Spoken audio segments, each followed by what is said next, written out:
one of the ways that you can expand their vocabulary and their understanding about something like roads is to use resources. And roads is a perfect one to get all kinds of free resources. And the way you can get very free resources that are very good is you go to your local AAA or travel bureau, and they have these wonderful free resources that you can pick up and have tour guides. They have maps that you can show children, and they have these books that have wonderful pictures of where you want to go. This one is from Oklahoma and even has a hologram. It's one of my favorites. They have lots of wonderful, wonderful pictures that you can talk to children about roads and where they would like to go.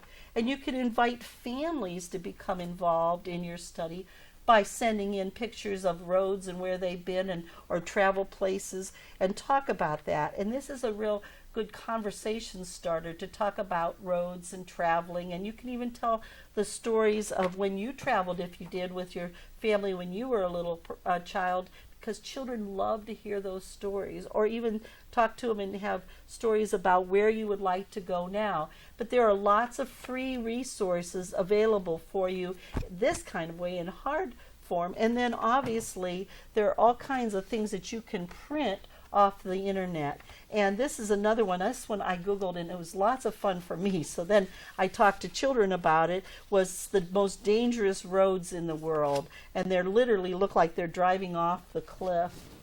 Another one you can talk about, and you may have written the word bridge, and talking about bridges is a lot of fun. And there's all kinds of pictures that you can download and print that are bridges. And of course this one is the Golden Gate Bridge, which is a wonderful, fun bridge.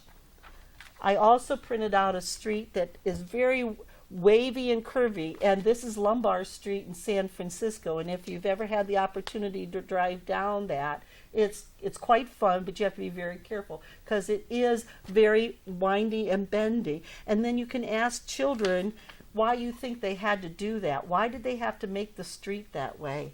Probably because if they started and went right straight down, you wouldn't be able to stop.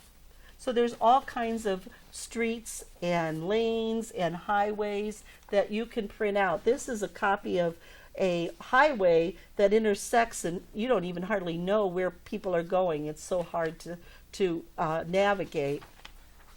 So think about the free resources that you have, including going out your front door and looking at what road comes to the place wherever you are and wherever the children are and how did they get there. We're going to talk about maps in a little bit, but thinking about how they get to places.